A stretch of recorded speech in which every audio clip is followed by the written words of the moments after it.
GMNA uses artificial intelligence for generated speech, visuals, and production. AI-generated content may contain errors. Please verify important information before making decisions or taking action. Good night, Montreal. Équipe Jeunesse, a local nonprofit that supports young adults transitioning out of the province's youth protection system, says an increasing share of its members are now sleeping on the streets. The organization reported that many graduates who must leave the system at 18 lack any guaranteed housing or ongoing case management. Without stable shelter, these youths are at heightened risk of chronic homelessness. Équipe Jeunesse is calling on municipal and provincial authorities to expand dedicated housing resources and wrap-around services for this vulnerable cohort. The group highlighted that the current safety net, designed for minors, ends abruptly at adulthood, leaving former wards without the supports that prevented street entry. Officials have not yet detailed a response. Provincial Child Services data indicate that youth homelessness has climbed by about 10% in the last 2 years, underscoring the urgency of closing the support gap. Construction on Atwater Avenue's water mains has run past its original schedule, extending service interruptions across the neighborhood. City engineers say the delay stems from unexpected pipe conditions and the need to replace aging infrastructure. As a result, officials are urging residents to maintain reduced water use while crews continue the work. The citywide water-saving campaign, launched earlier this year, remains in force, with daily limits reinforced in the affected area. Neighborhood associations report that pressure drops persist, prompting households to limit showers, defer laundry, and fix leaks promptly. Water Montreal, the agency overseeing the network, will conduct weekly inspections to ensure safety and compliance. The municipality promises regular updates and stresses that the extended timeline is necessary to secure reliable service for the long term. Residents are asked to monitor local alerts and keep conservation habits in place until repairs are completed. Hydro-Quebec announced today a revision to its residential rate schedule that would raise charges for the roughly 5% of households consuming more than 35,000 kilowatt-hours annually. The utility said the proposed increase targets the top tier of electricity users, aiming to align rates with consumption levels that far exceed the average household.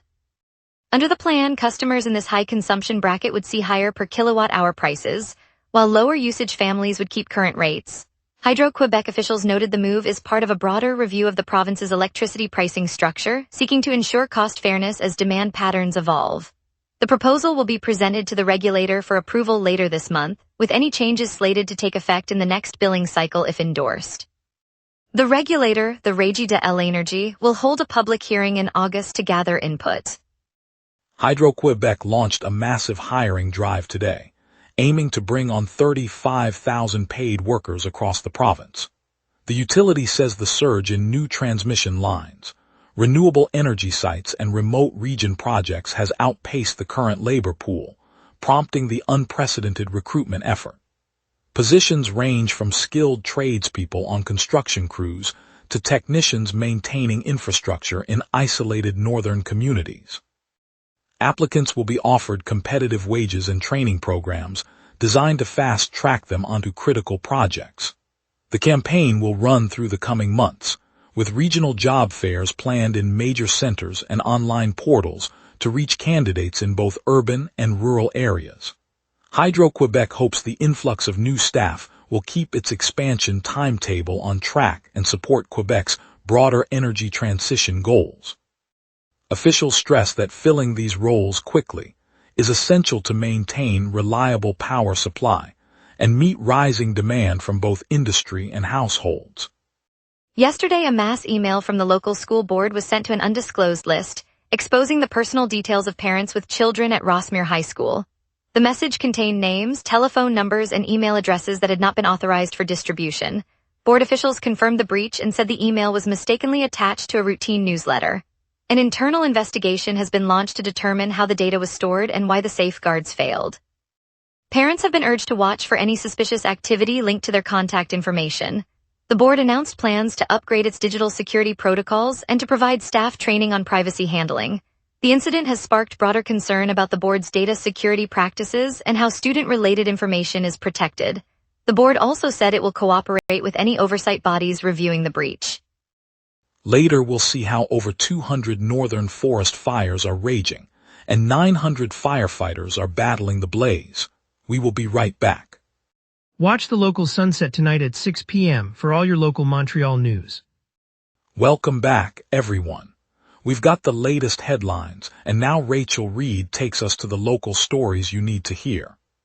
More than 200 forest fires are burning across northern Quebec today, prompting a massive response that now includes 900 firefighters and additional crews drawn from other provinces. The scale of the blaze marks the most intensive summer firefighting effort the province has seen in recent years, with resources spread over remote terrain and limited road access. Smoke plumes are already drifting toward southern regions, raising concerns about air quality for residents commuting to work and school. Authorities have warned that the haze could linger, prompting schools to keep windows closed and outdoor activities to be limited. The coordinated effort aims to contain the flames before they threaten infrastructure, while the sheer number of active hotspots strains both personnel and equipment. Officials continue to monitor conditions and adjust strategies as the situation evolves. Former CAQ Minister Pierre Dufresne announced yesterday that he will abandon the party he served under Premier François Legault and run as a Liberal candidate in the upcoming fall provincial election. Dufresne, who represented the Abitibi-Témiscamingue riding, said the governing coalition has failed to address the specific concerns of his region, and that the Parti Libéral du Québec offers a more responsive platform. Party leader Charles Milliard welcomed the former minister, noting the move strengthens the Liberals' presence in northern Quebec. The shift comes as both parties gear up for a tightly contested election scheduled for later this year. Premier Legault has not commented publicly on Dufresne's departure, leaving the CAQ to reassess its strategy in the north. Voters in Abitibi-Témiscamingue will now see Dufresne on the Liberal ballot, a development that could reshape the political dynamics of the region. The 16th Montreal Comic-Con is in full swing, drawing sci-fi, comic book, and gaming fans to the city from Friday, July 3rd through Sunday, July 5th. Organizers say the weekend features a lineup of stars including actor Jason Rockman and creator Deborah Arbeck, who are scheduled for panels and signings. Attendees can explore new releases, compete in tournaments, and browse vendor booths that showcase the latest collectibles. CBC News reports that the convention has become a staple of the local pop culture calendar, offering families and enthusiasts a chance to meet creators and try interactive experiences. With 3 days of programming, the event continues today, providing a vibrant weekend for anyone looking to dive into comics, movies, and video games without leaving town. The venue hosts more than 30 panels across multiple stages, and a dedicated gaming arena where visitors can test the newest virtual reality titles. Thursday's violent thunderstorm ripped through the north suburbs in a fury that lasted barely 5 minutes, yet left a trail of downed trees across streets and yards. Strong gusts toppled dozens of mature oaks and maples, blocking driveways and snapping power lines that left many households without electricity for hours. Emergency crews arrived by late afternoon, working through the night to clear debris and restore service. Several main arteries, including Boulevard St. Laurent and Rue de la Côte, were temporarily shut, delaying morning deliveries and school buses. Police advised motorists to exercise caution.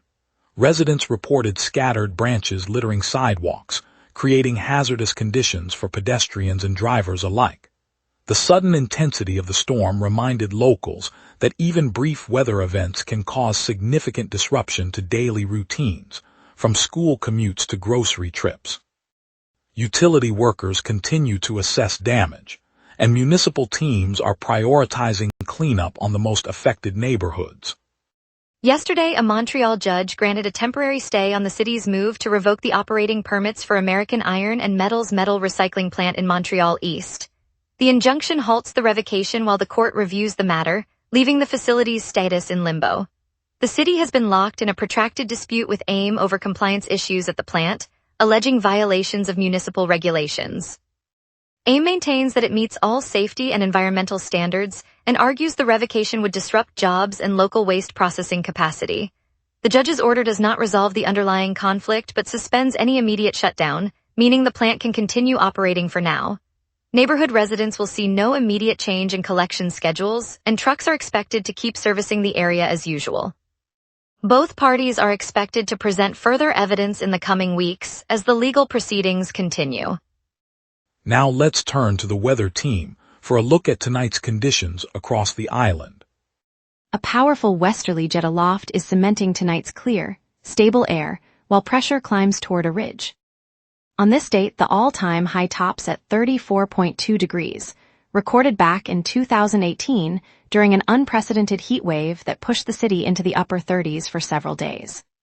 The record low sits at 13.1 degrees, set in 2021 when a sudden Arctic dip slipped south, snapping temperatures well below the usual winter baseline. By contrast, the climatological average for July 4th hovers around 26 degrees high and 19 degrees low. So today's 28 high feels warm but not record-breaking. The live radar sweeps clean across the province, no rain echoes from the southwest, and no lingering echoes over the St. Lawrence. With the jet stream blasting westward at 175 kilometers per hour, any moisture would be sheared out before reaching the island. The lack of return signals confirms a dry, high-pressure envelope that will hold steady through the night, letting us move into tonight's outlook. At 11 p.m., the city sits under a clear sky, temperature 22 degrees, humidity 52%, and a moderate southwest breeze at 11 kilometers per hour, gusting to 23. Pressure is near average and nudging upward, sealing in the dry air that has been building all day. Over the next 12 hours, the high-pressure ridge will dominate, keeping clouds at bay and suppressing any lift that could generate showers. By sunrise, the temperature will have climbed to 28 degrees, then drift upward to a peak of 28 before slowly descending after sunset to a low of 16. The UV index reads 8, and with wind remaining below 25 kilometers per hour, there are no weather alerts to note. That stability sets the stage for the 5-day outlook. Looking ahead, Sunday will remain dry with a clear sky, high 27 degrees and a low of 15. Monday repeats the sunshine, pushing the high up to 30 degrees while the night cools back to 15. Tuesday stays warm, high 30 and a low of 20, and the atmosphere stays stable enough for another clear day. Wednesday nudges the mercury to 31 with a low of 20, still under a persistent ridge that locks in sunshine. Thursday breaks the streak. A weak frontal wave will introduce partly cloudy skies and a 40% chance of rain, though highs stay near 31 and lows only rise to 21. The pattern shows a gradual warming trend before a brief cooling splash at week's end. And that's your weather. Remember, the wrap is also available as a podcast. Listen anytime on iHeartRadio or wherever you get your podcasts. Coming up, traffic updates, a look at tonight's concert lineup, and a preview of the Canadians in action. We will be right back. Watch the local sunset tonight at 6 p.m. for all your local Montreal news. And now here's Jason with sports. A big night on the pitch and a Habs move that turns a page. The Montreal Roses FC put on a show in Northern Super League play Saturday, dismantling Vancouver Rise FC 5-1. Evelyn Badu was the story, accounting for 3 of those goals herself, a dominant hat-trick performance that powered the Roses to a commanding result, according to CBC Sports Soccer. A chapter closed in Canadians' history earlier this week.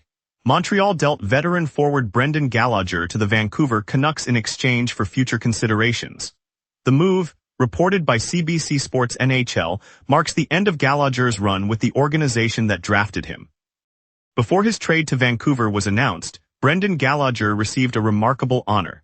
The city of Montreal named him an honorary citizen with a ceremony held at City Hall. A fitting tribute to a player who gave everything to this city, according to CBC Sports.